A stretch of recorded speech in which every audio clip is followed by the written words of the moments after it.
Adab-adab seputar tidur. Pembahasan ini sangat penting sekali untuk kita bahas, karena tidur itu ada mukjizat di dalamnya, ada keajaiban-keajaiban di dalamnya. Bahkan tidur sendiri bisa mencetak manusia itu menjadi orang-orang besar. Kalau orang paham tentang adab tidur, di balik tidur itu banyak manusia-manusia besar dari kalangan para ulama dan yang lainnya itu terlahir dari adab-adab ini. Saya contohkan saja Urwah ibnu Zubair. Urwah ibn Zubair saat dia masih muda, dia membawa kawannya, kemudian ngobrol setelah Isya sampai larut malam. Kemudian Aisyah radhiyallahu anha, karena Aisyah adalah bibinya, maka menegur Urwah ini dan mengatakan, "Ya Urwah, laisa hakadha ma fa'ala an-nabiy sallallahu alaihi wasallam." Bukan seperti ini yang dilakukan Nabi. Nabi tidak pernah bergadang selarut ini. Nabi sallallahu alaihi wasallam memerintahkan langsung tidur setelah Isya. Maka Urwah pun mengikuti nasihat bibinya Aisyah radhiyallahu anha. Apa yang terjadi? Urwah menjadi ulama besar. Siapa yang tidak kenal Urwah ibn Zubair, ulama yang sangat besar di zaman itu, sampai hari ini namanya dikenang karena kebesaran ilmunya. Lalu apa hubung kait dia menjadi ulama dengan tidur cepat? Karena orang yang tidur cepat ba'da Isya, maka dia akan bisa bangun tengah malam atau minimalnya sepertiga malam akhir, sehingga tidak ada waktu yang terbuang sia-sia, dan dia bisa belajar sehingga menjadi ulama besar. Hari ini terkadang orang meremehkan soal tidur ini. Terkadang orang marah gara-gara ada orang membuang nasi, mungkin kelebihan masak, kemudian tidak habis dan dibuang di tong sampah. Mungkin kita katakan orang itu orang yang mubazir, tetapi tidak terpikir bahwa betapa banyak orang yang memubazirkan hidup mereka dan waktu mereka dengan tidur. Itu mubazir semubazir-mubazirnya. Sebesar-besar mubazir itu ketika orang menghabiskan waktu membuang sia-sia dengan tidur. Karena orang tidur itu tidak sadar, bisa 2 jam, bisa 3 jam, bisa 1 hari kan itu ya. Kecuali kalau tidurnya itu mengikut kepada tidurnya Nabi sallallahu alaihi wa ala alihi wasallam. Makanya pembahasan tidur ini penting, karena saking pentingnya pembahasan tidur ini sampai Al-Quran mengatur kapan tidur dan kapan bangun. Tidak mungkin Al-Quran mengatur kapan tidur dan kapan bangun itu kecuali karena perkara itu besar, perkara itu agung. Karena kalau seandainya perkara itu tidak besar, ngapain Al-Quran bicara di situ? Umpamanya ibu suka masak, suka resep masing-masing kan. Ada yang suka sayur asem, Ada yang suka soto, gulai, rawon, macam-macam. Kemudian ibu buka Quran cari resep, Bu. Kira-kira ada enggak tuh resep sayur asam di Quran tuh? Atau resep soto, atau resep rawon, atau pecel, enggak akan dapat, Bu. Kenapa Quran tidak menyebutkan resep-resep itu? Karena itu remeh-temeh. Enggak perlu cari Quran itu untuk membuat resep-resep makanan itu.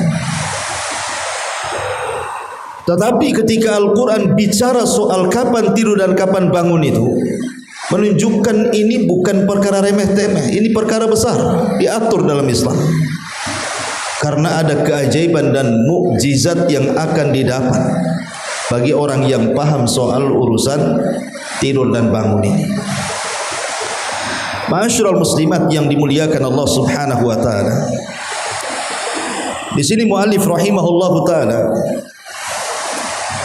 mengatakan seorang muslim berpandangan bahwa tidur itu bagian daripada karunia dan nikmat.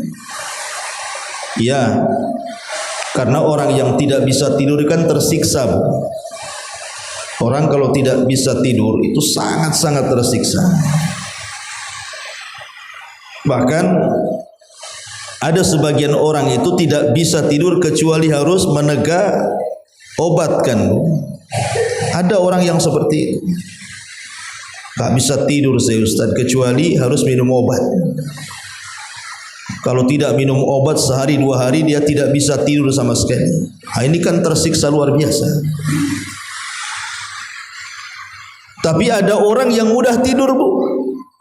Nengok bantal saja belum nempel kepala, Bu, udah nguap-nguap dia.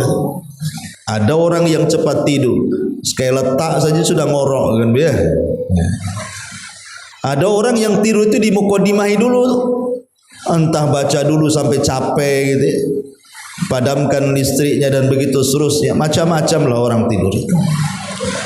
Tapi yang jelas bahwa tidur itu bagian karunia dan juga nikmat Allah kepada kita. Makanya Allah Subhanahu wa taala mengatakan wa min rahmatihi ja'ala lakumul laila wan nahara litaskunu fihi wa litabtagu min fadli wa la'allakum tashkurun. Dan karena rahmatnya Dia jadikan untukmu malam dan siang supaya kamu beristirahat pada malam itu, dan supaya di siang hari kamu bisa mencari sebagian dari karunia-Nya. Apa yang Allah Subhanahu wa taala tuntut? Agar kamu bersyukur kepada Allah Subhanahu wa taala. Bersyukur kita masih bisa tidur. Karena orang yang tidak bisa tidur itu tersiksa, saya katakan tadi. Dan bersyukur Allah sudah letakkan kapan waktu tidur, kapan waktu kerja. Kapan waktu tidur? Ya malam. Makanya Allah buat malam itu mudah untuk tidur. Allah robah cuacanya. Kalau malam itu kan agak dingin karena tidak ada matahari, yang ada bulan. Allah robah cuaca siang menjadi panas matahari supaya orang tidak ngantuk dan bisa bekerja. Jadi Allah sudah letakkan tu waktu-waktunya. Dan ini nikmat dari Allah Subhanahu wa taala. Kalau seandainya Allah jadikan siang sepanjang masa, kapan kita bisa tidur tuh? Dan kalau Allah jadikan sepanjang masa malam, kapan pula kita bekerja? Tapi Allah Subhanahu wa taala sudah letakkan inilah waktu tidur, ini waktu kerja. Dan itu rahmat, karunia, nikmat yang Allah anugerahkan kepada kita. Wa ja'alna naumakum subata, dan kami jadikan tidurmu digunakan untuk istirahat. Ma'asyiral muslimat yang dimuliakan Allah Subhanahu wa taala. Sebelum kita lebih lanjut menjelaskan soal mukjizat tidur ini, kita tahu bahwa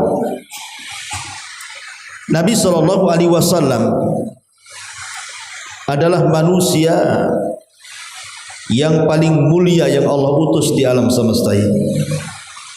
Bahkan semulia-mulia manusia dari seluruh manusia, karena dia adalah pemimpin para nabi dan rasul dan pemimpin manusia di akhir zaman.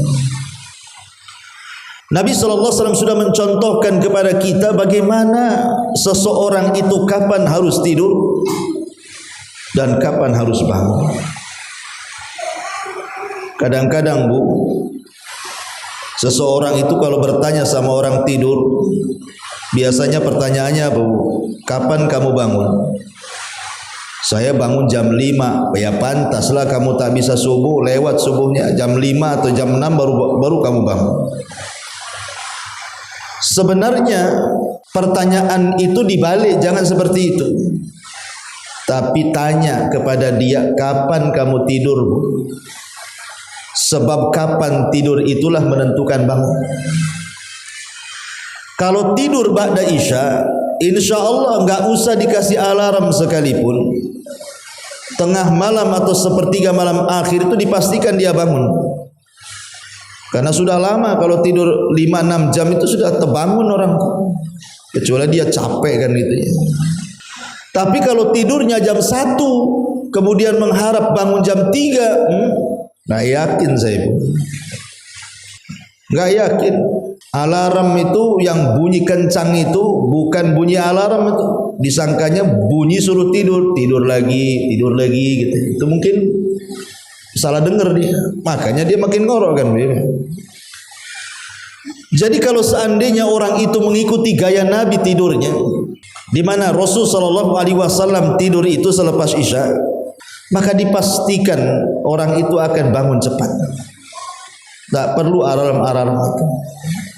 Perhatikan di dalam surah Al-Muzammil.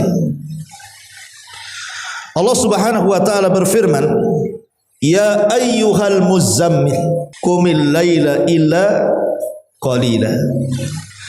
Nisfahu aw inqus minhu qalila, aw zid 'alaihi wa rattilil Qur'ana tartila." Wahai orang yang berselimut, maksudnya Nabi, bangun.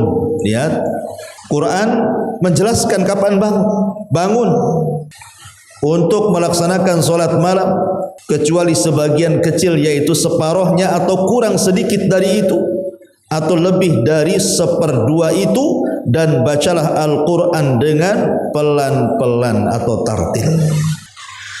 Dari ayat ini kita tahu bahwa Nabi SAW itu tidur ada 2 gaya.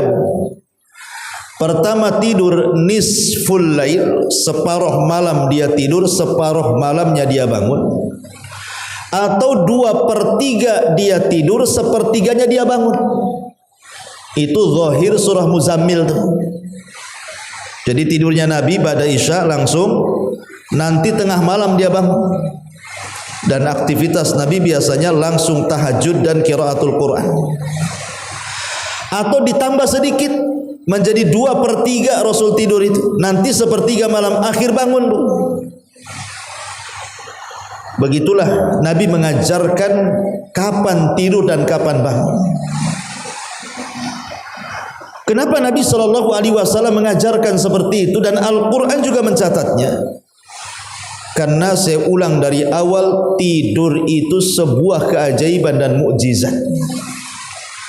Orang kalau tidur dari awal malam, walaupun hanya 5 jam atau 6 jam Bu, maka kita ini akan sehat, hati kita akan baik, dan permasalahan-permasalahan kita akan terurai. Tapi kalau kita tertidur atau sengaja tidur tengah malam, sampai kemudian lewat tahajud, lewat sampai ke subuh-subuhnya lah lewat, dia bangun setengah 6 atau jam 6 atau naudzubillah sampai jam 9 dia bangun, dipastikan jiwanya rusak, dipastikan jiwanya buruk, dan akan banyak masalah yang tidak tahu masalah itu datang dari mana. Mana dalilnya? Nabi SAW bersabda, bagaimana orang yang tidur itu akan didatangi syaitan. Apa kata Nabi SAW? Nabi mengatakan, yaqidu syaitan ala qafiyati ahadikum idhana. Kata Rasul, syaitan itu akan datang. Syaitan itu akan datang kepada setiap orang yang tidur, kemudian mengikat 3 ikatan di tengkuknya. Salasa uqadin. Yadribu kulla uqdatin makanaha alaika lailun tawilun farqud, kata syaitan. maka setiap setan itu ngikat satu ikatan, maka setan akan membisikkan itu di telinga kita, malam masih panjang, tidur, malam masih panjang, kata setan tuh. Kemudian diikat lagi satu ikatan, kemudian setan nyanyi lagi di telinga kita, malam masih panjang, tidur, sampai 3 kali kita dinyanyiin itu sama setan di telinga kita itu, tidurlah, masih panjang loh malam, padahal sudah jam 6 tuh Bu ya. Maka Rasul sallallahu alaihi wasallam mengatakan, fa in istaiqadha, kalau dia terbangun di sepertiga malam sebelum subuh itu, fa dzakarallah, dia pun langsung mengingat Allah, alhamdulillahilladzi ba'da ma amatana wa ilaihin nusyur, langsung berzikir dia. Kemudian ketika dia berzikir, inhallat uqdatun, maka satu ikatan lepas di tengkuknya. Fa in tawaddaa inhallat uqdah, kalau dia berwudu 2 ikatan hilang pada dia. Fa in shalla inhallat uqdatu kulluha, kalau seandainya dia salat maka lepaslah 3 ikatan semuanya dari tengkuknya. Apa yang terjadi?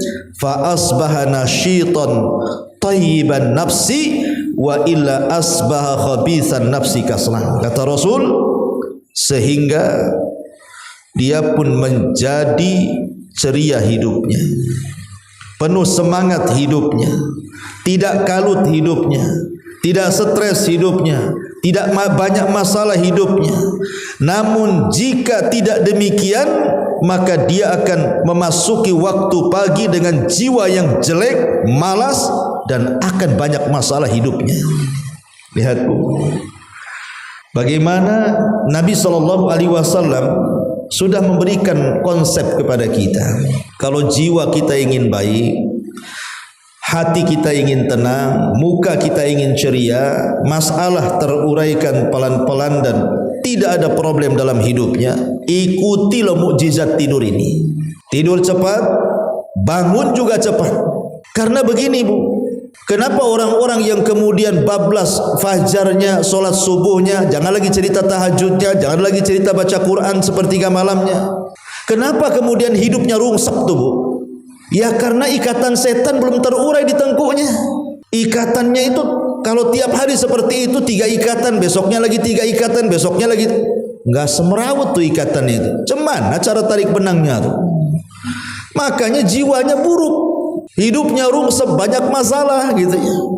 Itulah yang menjadikan konsep tidur Nabi itu menjadi sebuah kesehatan, baik kesehatan rohani ataupun kesehatan jasmani. Dan itu kita bisa buktikan kualitas tidur awal. Pamannya habis Isya ibu tidur, kemudian bangun jam 2 atau jam 3. Dengan kualitas tidur ibu tidur jam 1 atau jam 2, walaupun bangunnya jam 11 siang Bu, itu beda kualitasnya. Tidur cepat, bangun cepat, itu rasanya enak ke badan. Walaupun ibu pamannya habiskan qiyamul lail, baca Quran, nanti pada subuh itu ya ada ngantuk-ngantuk sedikit, tapi ibu tidak akan lemas hidupnya, akan semangat. Tapi kalau tidur jam 1 bangun jam 11, bangun jam 11 siang itu bangun itu masih lemes dia. Kenapa? Karena tengkunya diikat setan tadi. Makanya konsep tidur dalam Islam itu penting dipelajari. Ya. Ma'asyiral muslimat yang dimuliakan Allah Subhanahu wa taala. Kenapa Nabi SAW sampai-sampai mengatakan dalam sebuah hadis, kata Nabi SAW dalam sebuah hadis disebutkan dari Jabir bin Abdullah radhiyallahu anhu, annahu sami'a an-nabiy sallallahu alaihi wasallam yaqul, Rasul bersabda, idza dakhala ar-rajulu baitahu fa dzakara Allah inda dukhulihi wa inda ta'amihi qala asy-syaitanu la mabita lakum wala asya wa idza dakhala falam yadhkurillaha inda dukhulihi qala asy-syaitanu adraktumul mabita wa idza lam yadhkurillaha inda ta'amihi qala adraktumul mabita wal asya. Jika seseorang masuk rumahnya kemudian dia menyebut nama Allah ketika memasukinya, Dan ketika makan, maka syaitan akan berkata kepada kawan-kawannya, tidak ada tempat tidur malam ini di rumah ini, dan tidak ada makan untuk kalian. Tapi jika seseorang masuk dan tidak menyebut nama Allah, maka setan akan berkata, kalian dapat tempat tidur di sini. Dan kalau dia tidak menyebut nama Allah ketika makan, maka setan akan mengatakan kepada kawan-kawannya, selamat, kalian dapat penginapan dan dapat makan di tempat ini.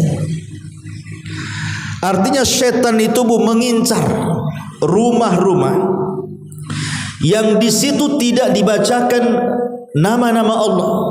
Saat masuk rumah tidak salam, tidak baca basmalah. Saat makan minum juga main makan main minum, tidak makan, tidak baca basmalah. Maka syaitan akan mengincar tuh rumah-rumah yang kayak gitu. Maka syaitan akan menyeru kawan-kawannya, ini penghuninya tidak ada menyebut nama Allah. Berarti malam ini kita bisa nginap di sini. Malam ini kita bisa sarapan di sini. Lihat. Jadi rumah-rumah itu tiap malam diincar setan. Rumah siapapun. Kalau dia menyebut nama Allah, maka setan tidak akan masuk. Kalau tidak menyebut nama Allah, maka setan akan masuk. Artinya bahwa setan itu gentayangan tengah malam. Mereka cari tempat-tempat penginapan. Dari sini kata para ulama, kenapa Nabi SAW menganjurkan tidur di awal itu? Karena ada 3 waktu setan yang kita harus hindari. 3 waktu setan. Kapan 3 waktu setan itu? Pertama, menjelang maghrib. Nabi SAW sampai mengatakan, idza kana junhul laili, jika malam datang menjelang, artinya ketika matahari mulai terbenam, Bu ya, maksudnya waktu maghrib itu maksudnya. Fa inna syaitan yantashiru hina idzin. Ingat, syaitan itu kala itu sedang menyebar di mana-mana. Jadi waktu-waktu maghrib itu setan sedang kemana-mana atau menyebar di mana-mana. Kata Nabi SAW. Kata Nabi SAW, la tursilu fawasyiakum wasibyanakum. Jangan lepas ternak-ternak hewan kalian dan anak-anak kalian. Jadi jangan sampai kemudian di waktu menjelang maghrib itu, kalau punya ternak tidak cepat dimasukkan ke kandang, kalau punya anak malah dibiarkan main-main di luar gitu ya. Cepat suruh pulang. Masuk nah, langsung tutup jendela, pintu, baca basmalah. Kenapa demikian? Karena fa inna syaitan tanba'itsu. Karena setan ketika itu bertebaran di mana-mana, bisa ganggu anak kita tuh. Bisa ganggu masalahnya. Makanya kalau menjelang maghrib ini waktu setan nih, ibu langsung cari anaknya, anak-anak kecil terutama kan, suruh masuk-masuk, tutup jendela, tutup pintu, baca basmalah. Nanti kalau seandainya sudah lewat ya maghrib, maka tidak mengapa menjelang isya, ya kan. Maka itu waktu yang pertama. Kemudian waktu yang kedua adalah setelah isya. Setelah isya itu waktu setan. Sampai kapan? Sampai sepertiga malam akhir. Itu waktu setan. Setan sedang bermain-main tuh pada isya sampai sepertiga malam. Kenapa sampai sepertiga malam akhir? Karena di sepertiga malam akhir turun malaikat, Bu. Bahkan bukan hanya malaikat yang turun, Allah juga turun. Yanzilu Rabbuna ila sama'id dunya fi kulli thuluthil lailil akhir wa dzalika kulla lailatin. Allah itu turun di sepertiga malam akhir, dan itu setiap malam. Kemudian Allah menawarkan kekuasaannya dan mengatakan, man yad'uni fa astajibala wa man yastaghfiruni fa aghfirala wa man yas'aluni fa utiya. Siapa yang berdoa ku kabulkan, siapa yang minta ampun ku ampuni, siapa yang minta ku beri permintaannya. Allah turun, bukan hanya para malaikat. Kalau seandainya para malaikat turun, bahkan Allah turun, setan pun tidak berani berkeliaran. Melihat malaikat saja setan lari. Ingat dalam perang Badar itu, ketika setan menjelma Suraqah ibn Malik. Ketika Jibril datang dengan 5.000 pasukan, Suraqah ibn Malik, jelmaan iblis ini tiba-tiba kabur dalam peperangan. Kata orang-orang musyrik Quraisy ini, Suraqah mau kemana? Bukankah kau janji akan bawa pasukan menolong kami?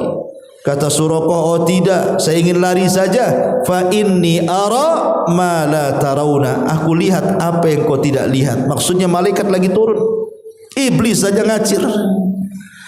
Jadi sepertiga malam itu setan mulai reda tuh, tidak kemana-mana lagi karena mereka ketakutan melihat para malaikat. Tapi ba'da isya sampai sepertiga malam akhir itu waktu di mana setan bermain-main. Makanya oleh setan itu sengaja orang tidak bisa dibuat tidur. Dibuatnya oleh setan itu disuruh maksiatlah malam-malam itu. Ya, orang-orang yang kurang iman kadang-kadang diarahkan untuk berzina, untuk minum khamr, untuk ke diskotik, nonton bioskop, ataupun perkara-perkara mubah hilang, ngobrol sampai tengah malam ndak pokoknya nggak jelas apa yang diobrolkan. Atau mungkin didorong disuruh tiap malam cari kuliner, Bu. Apalagi kuliner sekarang malam-malam yang banyak, Bu ya. Ini yang lagi viral, Ustaz. Tongkrongan tepi danau katanya. Bisalah kita ke sana gitu. Nanti besok browsing lagi. Ini ada lagi. Setiap malam dia dihabisi dengan kuliner. Pulang jam 1 tidur jam 2. Bangun pula zuhur. Wah, ini kan masalah, Bu. Ya. Jadi sengaja dipermainkan orang itu. Memang ada yang membolehkan para ulama itu bergadang setelah isya itu, tetapi pada hal-hal yang bermanfaat. Seperti umpamanya saya nukilkan ucapan Imam Nawawi rahimahullahu taala. Apa kata Imam Nawawi? Wal makruhu minal hadis. Setelah beliau memberikan catatan hadis tentang larangan ngobrol pada isya, apa kata Imam Nawawi? Wal makruhu minal hadisi ba'dal isya'i huwa ma kana fil umuri allati la maslahata fiha, amma ma fihi maslahatun wa khairun fala karahata fihi, wa dhalika kamudarasatil ilmi wa hikayatis salihin wa muhadathil dhaifi wal urushi litta'nisi wa muhadathatir rajuli ahli wa auladi limula tafatin wal hajati wa muhadatsatil musafirin. Apa kata Imam Nawawi? Para ulama berkata, makruh hukumnya berbincang-bincang setelah isya apabila pada perkara-perkara yang tidak ada maslahatnya. Adapun apabila ada maslahatnya, maka baik kalau ada maslahatnya dan maslahatnya itu membawa kebaikan, maka tidak mengapa berbincang setelah isya. Kemudian Imam Nawawi mencontohkan seperti mempelajari ilmu, menceritakan kisah-kisah orang soleh, berbincang-bincang dengan tamu, atau karena ada acara pernikahan itu kan temporary, kadang sekali-kali saja, nggak mungkin ibu nikah terus kan, sekali aja nikah.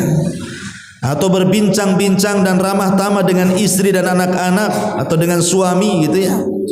Atau perbincangan antar musafir. Jadi kalau memang ada maslahatnya tidak ada masalah. Tapi kebanyakan hari ini yang begadang tengah malam itu tidak ada maslahatnya, Bu. Nonton bola, nobar gitu kan. Ya, kadang-kadang kemudian ibu udah kenyang sebenarnya, masih juga ngajak, bang ayo kita sana nongkrong di warung kopi sana katanya. Tuh ada itu makanan enak di sana. Akhirnya habis gitu saja waktu mubazir. Ya. Kalau seandainya satu butir nasi, Bu, satu butir nasi yang kita buang saja akan ditanya di hadapan Allah tuh, akan dipertanggungjawabkan tuh makanan-makanan yang kita buang itu. Maka yang lebih besar lagi yang akan dipertanggungjawabkan adalah soal waktu yang kita buang percuma. Itu kan membuang-buang waktu namanya. Baik membuang-buang waktu dengan memperbanyak tidur gitu ya, ataupun memperbanyak waktu sengaja tidak tidur-tidur padahal waktunya tidur gitu ya.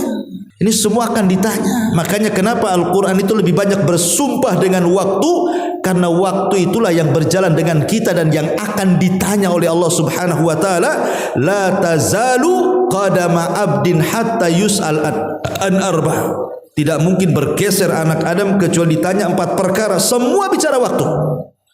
Tentang umurnya kemana dia habiskan, masa mudanya kemana dia habiskan, ilmunya sudahkah ia amalkan, hartanya sudahkah ia sedekahkan, dari mana dia dapat, kemana dia belanjakan. Semua bicara waktu. Umur waktu, masa muda waktu, nyari ilmu waktu, belanjakan harta juga waktu. Semua butuh waktu dan semua akan ditanya. Ya. Makanya kemudian di sini dibolehkan itu hanya dalam perkara-perkara yang ada maslahatnya saja. Seperti namanya thalabul ilmi, mungkin ada kajian pada Isya kan, umumnya kajian di Batam pada Isya ya tidak masalah karena dalam rangka mencari ilmu. Atau mungkin ibu dongeng sama anak-anak ibu gitu ya. Mungkin dongeng sahabat Nabi, dongengin para ulama salaf ya, sehingga kemudian dipahamkan kepada anak-anak sehingga yang harusnya tidur jam 9 bablas pula jam 11 karena asik bercerita. Enggak apa-apa karena ceritanya maslahat. Ya, cerita orang-orang soleh. Atau karena ada tamu, ya namanya tamu kan temporary, bukan kan? Ada mungkin jarang-jarang keluarga dari kampung datang ke Batam, nggak enak gitu. Kalau kita tidur kita temani dia ngobrol gitu ya, nggak ada masalah. Ya. Atau karena sebuah undangan pernikahan, atau yang menikah itu sendiri, karena walimahnya sampai malam, ya gimana lagi? Apalagi ibu bantu pula masak di situ, ya. Ataupun bersandau gurau, bercanda, beramah tamah dengan keluarga, itu pun sekali-kali, ya. Jangan terus setiap malam, jangan terbuang-buang waktu begitu saja. Ma'asyiral muslimat yang dimuliakan Allah Subhanahu wa taala. Di sini mu'alif rahimahullahu taala kemudian menyebutkan beberapa adab tidur itu. Satu, tidak menunda waktu tidurnya. Satu, tidak menunda waktu tidurnya sesudah sholat isya kecuali karena keperluan darurat. Seperti yang tadi saya sudah jelaskan, mengulangi pelajaran ilmu, murojaah, atau berbincang-bincang dengan tamu atau bercengkrama dengan istri. Dan ini disebutkan, kata mu'alif rahimahullahu ta'ala, Abu Barzah telah meriwayatkan bahwa Nabi SAW tidak menyukai tidur sebelum sholat isya dan ngobrol sesudahnya.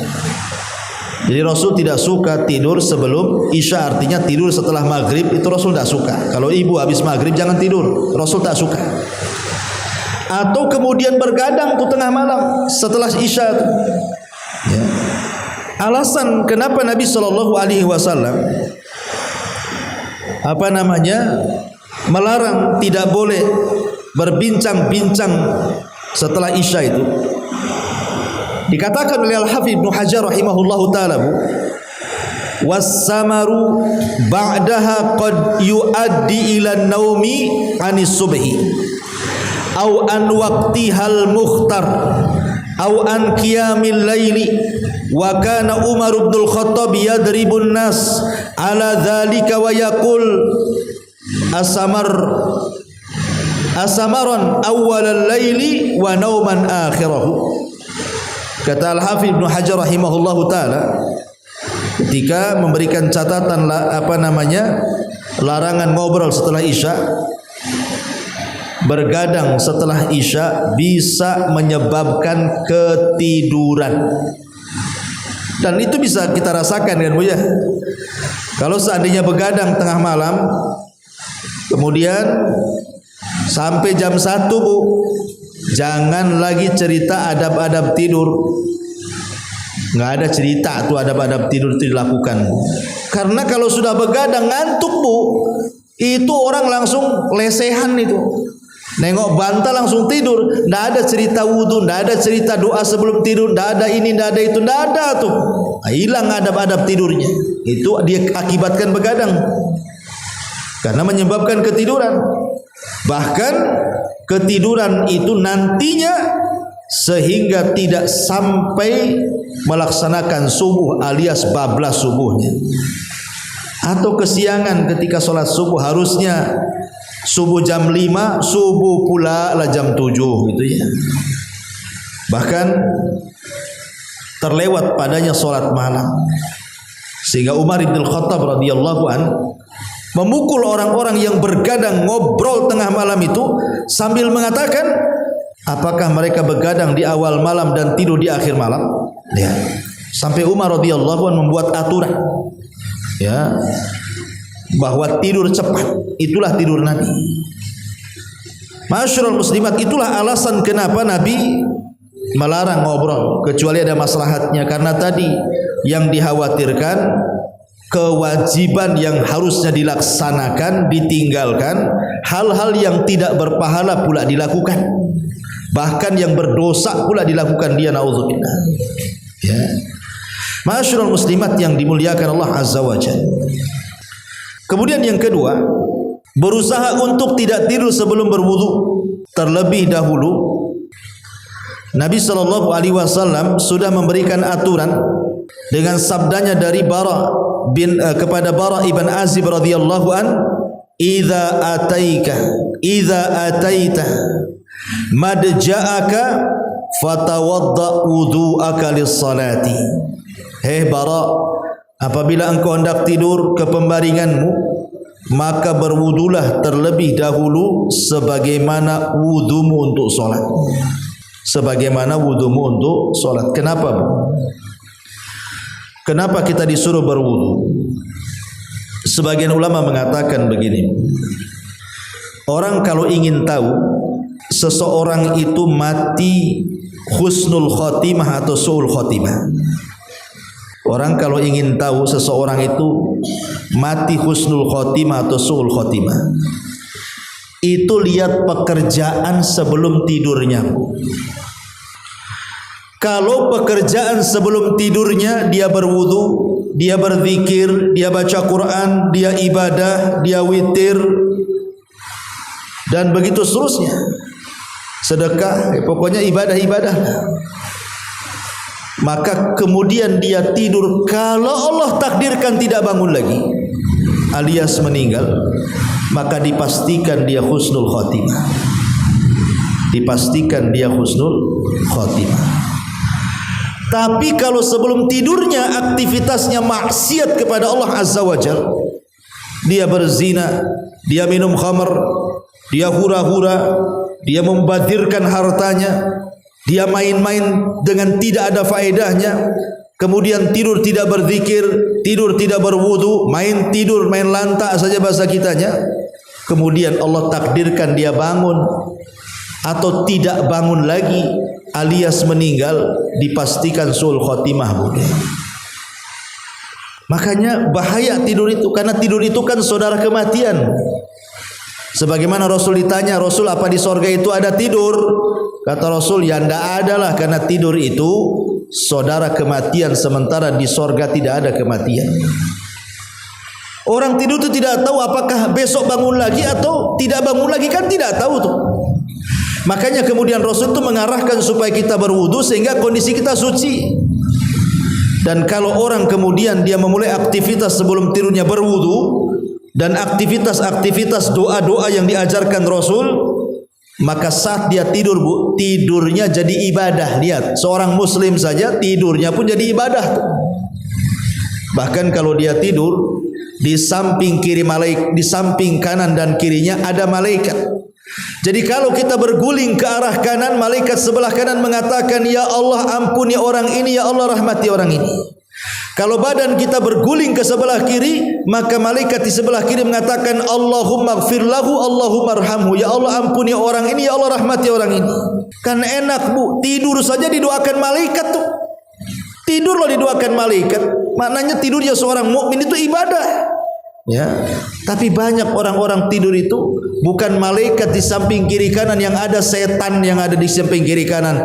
Tidurlah, malam masih panjang, dibuatlah mimpi macam-macam di situ. Nah ini kan tidak seperti itu seorang mukmin itu. Makanya setelat-telatnya bangun seorang mukmin itu kapan, Bu? Kapan seorang mukmin telat bangun? Di azan pertama. Ya. Jadi setelah-telatnya bangun seorang mukmin itu di azan pertama. Azan itu kan ada dua azan subuh tuh, Bu. Ada azan pertama kalau di zaman Rasul, yang melantunkan azan pertama itu Bilal. Ya. Kemudian ada azan subuh alias azan kedua, dan yang melantunkan azan kedua itu Abdullah ibnu Ummi Maktum. Karena Rasul itu punya 4 muadzin. Satu di Mekah namanya Abi Mahdhurah, muadzin Masjidil Haram. 2 di Kuba, di Masjid Kuba yang pertama kali dibangun Nabi, namanya Sa'ad Al-Qaradi Maula Ammar ibn Yasir. Dan yang ketiga dan yang keempat di Masjid Nabawi. Pertama Bilal ibn Rabah, dan itu pemimpin para muadzin. Kemudian wakilnya Abdullah ibnu Ummi Maktum, seorang buta, sahabat yang buta, yang turun surah Abasa kepada Nabi SAW. Jadi kalau mendengar suara azan Bilal berarti azan pertama. Kalau mendengar suara azannya Abdullah ibn Ummi Maktum berarti azan subuh. Apa fungsinya azan pertama untuk azan kedua? Fungsinya untuk membangunkan yang tidur siap-siap sholat subuh. Karena jarak dari azan pertama ke kedua itu tidak lama. Kata Nabi SAW, qadra khamsina ayat, seperti orang membaca 50 ayat Quran. Anggaplah 20 menit lah kan sebelum subuh, itulah bangun. Itu setelah telatnya bangun tuh. Di azan pertama 20 menit sebelum azan kedua. Harusnya seperti itu aturannya, supaya jangan sampai kemudian telat subuhnya. Sebab ke 20 menit sebelum subuh kan adalah aktivitas, bisa mandi dulu kalau yang mandi, ya bisa menghilangkan ngantuk dulu kalau masih landing pesawat kepalanya kan gitu ya. Bisa dulu istirahat dulu, atau bisa witir dulu, atau bisa membaca Quran walaupun seayat dua ayat dulu, kan ada mukadimahnya tuh. Sehingga ketika masuk subuh itu sudah nggak ngantuk. Nah, itulah kenapa aturan itu seketat itu dalam Islam. Kapan bangun, kapan tidur gitu ya. Karena memang ada mukjizat besar di situ. Ada keajaiban tidur itu. Itu kalau yang ikut aturan. Dan ibu bisa tanyalah ke dokter mana saja, ke kesehatan mana saja, kualitas tidur orang yang tidur di awal waktu dengan orang yang tidur di akhir waktu tuh. Beda jauh kualitasnya bu, baik dari kesehatan, baik dari segi kesemangatan, jauh ya. Karena memang di dalam tidur itu kalau mengikuti tidur Nabi ada mukjizat. Kemudian yang ketiga, hendaknya tidur tidak dimulai dengan miring. Hendaknya tidur dimulai, hendaknya tidur dimulai dengan miring ke lambung, ke sebelah kanan. Kenapa? Kenapa mesti tidur ke arah lambung sebelah kanan? Karena biasanya orang yang tidur, dan ibu bisa praktekkan lah ya, miring ke sebelah kanan, ke lambung kanan itu biasanya nggak nyenyak bu. Itu kalau mendengar suara-suara terkejut itu biasa bangun. Beda kalau tidur terlentang, ya itu lama bangunnya. Tapi kalau miring ke kanan, ke lambung kanan, itu cepat bangunnya. Karena begini bu, Nabi SAW tidur berapa waktu? Berapa kali? Tidur Nabi loh bu, itu berapa kali?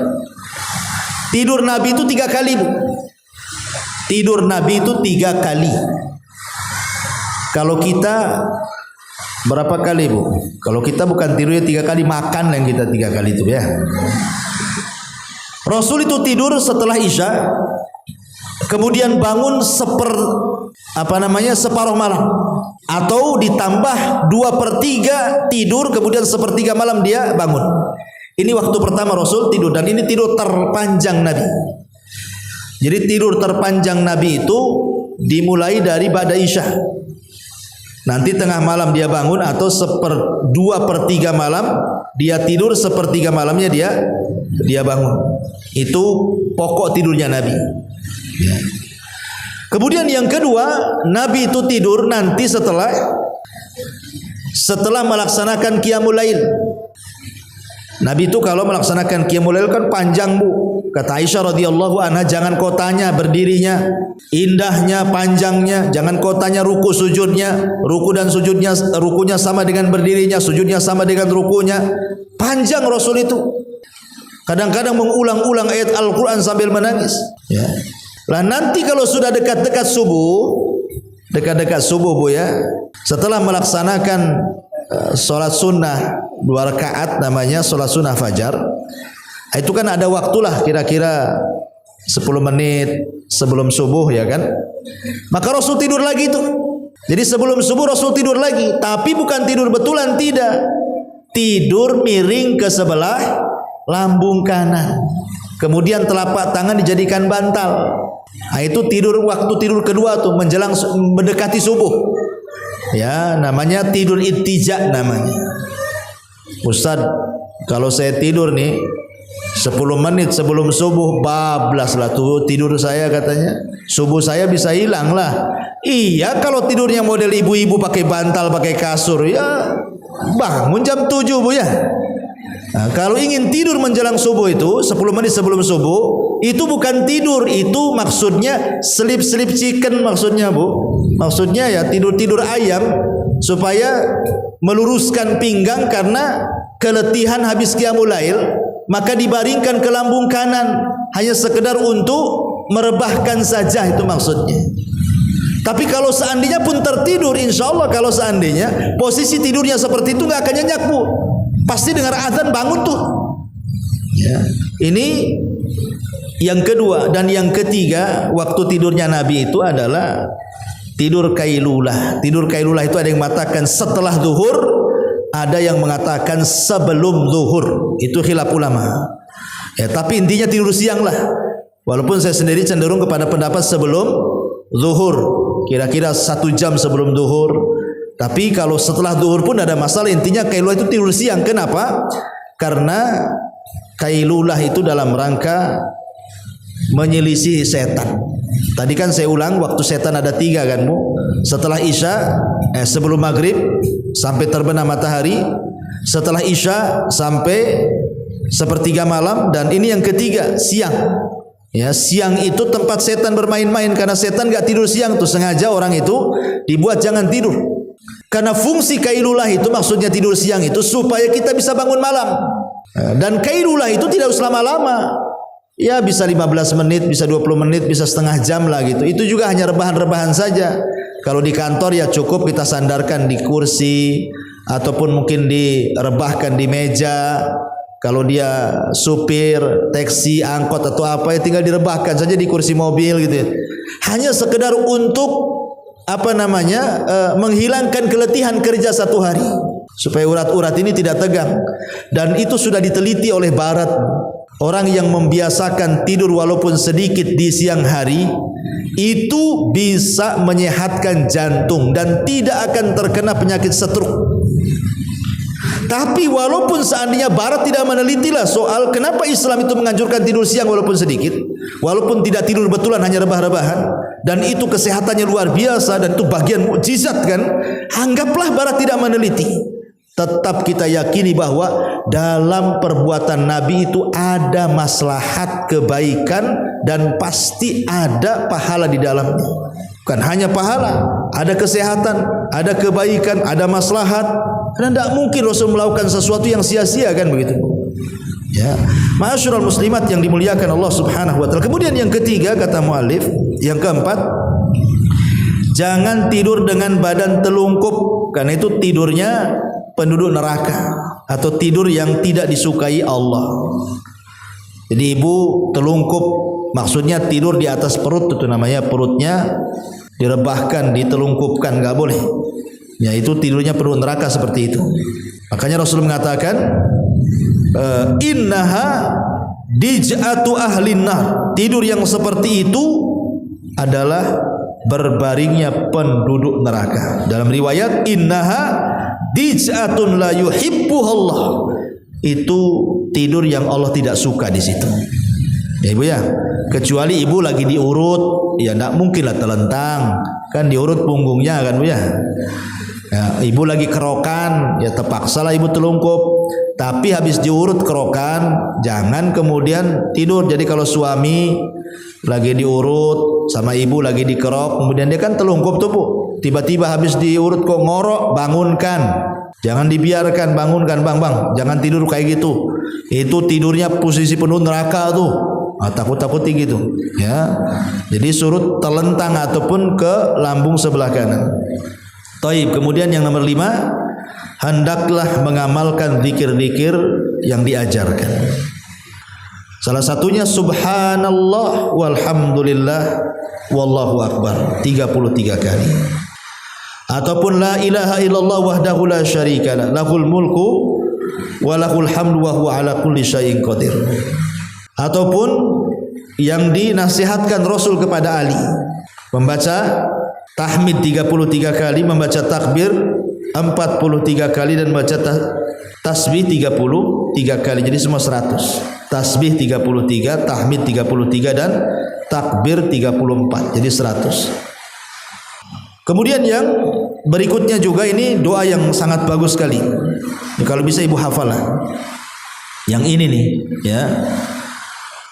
Di mana Nabi SAW mengajarkan Bismikallahumma wada'tu jambi wa bismika arfa'uhu Allahumma in amsakta nafsi faghfir laha wa in arsaltaha fahfadha bima tahfadhu bihi salihin min ibadika Allahumma inni aslamtu nafsi ilaika wa fawwadtu amri ilaika wa alja'tu dhahri ilaika astaghfiruka wa atubu ilaika amantu bi kitabika alladhi anzal wa bi nabiyyika alladhi arsal faghfirli ma qaddamtu wa ma akhartu wa ma asrartu wa ma a'lantu wa ma anta a'lamu bihi minni antal muqaddim wa antal muakhir la ilaha illa anta rabbi kini adzabaka yauma tab'atsu ibadah. Dengan menyebut namamu ya Allah, aku letakkan sisi kanan tubuhku ini kepadamu, dan dengan menyebutmu ya Allah pula aku mengangkatnya. Ya Allah, jika engkau mengambil jiwaku setelah tidur ini, maka ampuni dosaku. Jika engkau melepaskan, maka peliharalah ia sebagaimana pemeliharaanmu kepada hamba-hambamu yang saleh. Ya Allah, sesungguhnya aku serahkan jiwaku kepadamu dan aku pasrahkan urusanku kepadamu. Aku sandarkan punggungku kepadamu. Aku memohon ampunan, bertobat kepadamu. Aku beriman dengan Quran yang kau turunkan, dengan Rasul yang kau utus. Maka ampunilah bagiku dosa-dosaku yang telah lalu dan yang akan datang. Dosa yang aku lakukan secara sembunyi-sembunyi ataupun yang terang-terang. Dosa-dosaku yang engkau lebih mengetahui isinya daripada diriku. Engkaulah yang maha mendahulukan dan engkau pula yang maha mengakhirkan. Tiada Tuhan yang berhak disembah melainkan engkau. Ya Rabbku, lindungilah aku dari azabmu pada hari engkau membangkitkan hamba-hamba. Kenapa saya anjurkan doa ini, Bu? Karena dalam riwayat yang lain, Bu, Nabi SAW mengatakan, "Idza asbahta asbahta ala khairin wa idza mitta mitta ala al-fitrah." Kalau setelah ibu baca doa ini, kemudian Allah masih menghidupkan kita di pagi hari, maka kita akan dihidupkan dalam kondisi Allah berkahi dengan kebaikan. Tapi kalau Allah takdirkan kita mati, maka kita akan diwafatkan di atas fitrah, di atas tauhid, husnul khatimah, itu maksudnya. Jadi kenapa kemudian dianjurkan? Luar biasa, karena doa ini ya menjadikan kita selamat saat tidur dan menjadikan nilai tidur kita ini ibadah. Kemudian jika terbangun di tengah malam, hendaklah membaca la ilaha illallah wahdahu la syarikalah lahul mulku wa lahul hamdu wa huwa ala kulli syai'in qadir subhanallah walhamdulillah wa la ilaha illallah allahu akbar la haula wa la quwwata illa billahi thumma qala allahumma ighfirli. Tidak ada Tuhan yang berhak disembah selain Allah semata, tidak ada sekutu baginya, kepunyaannya lah segala kerajaan, segala puji baginya, dia maha kuasa atas segala sesuatu, maha suci Allah, segala puji bagi Allah. Tidak ada Tuhan yang berhak disembah kecuali Allah. Allah maha besar dan tidak ada daya dan upaya kecuali pertolongan Allah. Kemudian dia mengucapkan, ya Allah ampuni dosa-dosaku. Intinya bahwa perbanyak zikir. Intinya perbanyak zikir sebelum tidur. Ya, kalaupun tidak hafal yang panjang-panjang, yang paling masyhur sajalah alhamdulillahilladzi ahyana ba'dama amatana wa ilaihi nusyur. Minimalnya inilah. Ya, segala puji bagi Allah yang menghidupkan kami kembali setelah kematian. Minimalnya bismikallahumma amutu wa ahya. Ini doa tadi, doa setelah bangun tidur ya. Jadi minimalnya kalau memang ibu tidak hafal yang panjang-panjang ya bismikallahumma amutu wa ahya, dengan menyebut namamu ya Rabb, aku mati dan aku hidup. Kemudian bangun tidur juga membaca alhamdulillahilladzi ahyana ba'dama amatana wa ilaihin nusyur, dalam bentuk kita masih dihidupkan.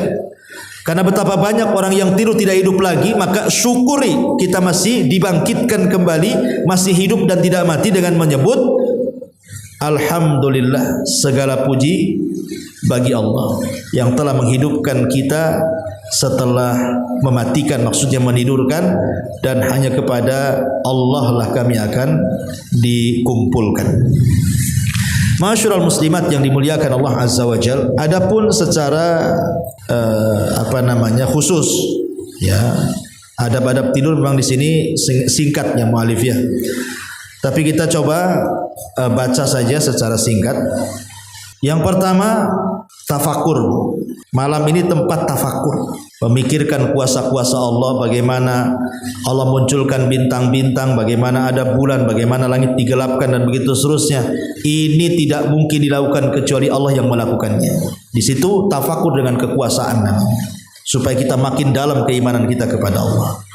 Kemudian juga kalau malam sebelum tidur Bu, matikan lampu, tutup pintu, tutup jendela, tutup mungkin kuali-kuali yang masih tersisa ada makan, atau ada makanan di meja, tutup, entah pakai apalah tutupnya. Jangan lupa baca basmalah, karena sesuatu yang kita tutup dan kita baca basmalah, setan tidak mungkin mampu membukanya. Kemudian juga tadi saya jelaskan disunahkan berwudu, kemudian mengebut tempat tidur, dan membaca basmalah. Jadi ibu sebelum tidur, kan sekarang ada pengebut tidur itu pakai apa tuh Bu? Pakai sapu lidi ya Bu ya. Atau kalau tidak ada sapu lidi pakai sarung atau pakai kain lah, dikebut dan baca basmalah. Ya, itu juga termasuk adab tidur, supaya dikhawatirkan entah ada binatang-binatang kecil, ibu tidur tidak tahu kan, kemudian masuk ke dalam baju, masuk ke telinga, masuk ke hidung dan begitu seterusnya, maka itu fungsinya ya. Kemudian juga tadi sudah jelaskan tidur ke lambung kanan. Kemudian juga membaca ayat kursi. Ini penting ayat kursi itu, karena yang menyarankan untuk membaca ayat kursi sebelum tidur itu justru setan. Setan menyarankan Abu Hurairah, Abu Hurairah, kalau engkau ingin selamat dari gangguan setan, baca ayat kursi sebelum tidur katanya. Ini yang ngomong ini setan. Kemudian disampaikan kepada Rasul, oleh Abu Hurairah, kata Rasul, shadaqaka wa huwa kadzub. Setan itu dalam bab ini benar, tapi dia itu pendusta, hati-hati gitu. Jadi baca ayat kursi sebelum tidur ya. Kemudian juga tadi jelaskan berwudu. Kemudian juga disunahkan seseorang kalau bermimpi buruk, seandainya ibu tidur mimpi buruk nih Bu ya. Satu Bu, langsung ta'awud. Kemudian yang kedua, meludah ke arah kiri 3 kali. Kemudian yang ketiga, posisinya putar. Jangan di tempat itu lagi, nanti nyambung mimpinya. Jadi kok ada episode kedua jadinya. Jadi kalau bisa ganti posisi, entah kepalanya yang tadinya ke utara jadi ke selatan, atau yang tadinya dari timur ke barat, pokoknya gantilah posisi. Atau suaminya, kalau yang punya suami, bang, abang tidur sini, saya di situ. Nah, pokoknya intinya ganti posisi. Ya. Kemudian yang ketiga, jangan dipikir mimpi buruk, karena mimpi buruk tidak mungkin terjadi, itu gangguan setan. Ya, supaya jangan nanti kepikiran masuk lagi ke mimpi kan itu. Jadi itu 4 perkara ya. Ta'awudz, kemudian meludah ke arah kiri 3 kali, kemudian ganti posisi, kemudian jangan dipikir, karena mimpi buruk tidak mungkin terjadi. Itu kalau mimpi ya. Kemudian tidur lagi gitu ya. Kemudian kalau seandainya terbangun juga, ibu sudah lama tidur kan, bangun sepertiga malam, kemudian ibu berzikir, kemudian wudu, kemudian sholat, kemudian ngantuk, ibu tidur lagi, insya Allah Bu, tidur yang kedua kali tidak akan diikat setan kepalanya. Jadi setan itu akan mengikat di permulaan tidur saja. Tapi kalau ibu bangun tengah malam kemudian berwudu atau baca Quran atau tahajud atau sholat 2 rakaat saja, kemudian ngantuk tidur lagi, itu tidak akan diikat lagi. Ya. Nah, kemudian juga secara umum ya, kalau seandainya seseorang kemudian tertidur kemudian harusnya dia memang sudah niatkan bangun subuh, tapi Allah takdirkanlah tahu-tahu subuh lewat, padahal sudah benar dia tidurnya itu awal malam, entah karena lelah letih, kesiangan pula lah. Dia tidak bangun jam 5 atau jam 4, bangun pula jam 7, artinya kan subuh sudah lewat tuh Bu ya. Maka tetap ketika bangun langsung sholat subuh, karena di situ waktunya walaupun dah keluar waktu. Karena Rasul yang mengatakan barang siapa yang tertidur atau lupa dari sholat, maka sholatlah ketika terbangun atau ketika ingat. Inilah diantara adab-adab seputar tidur.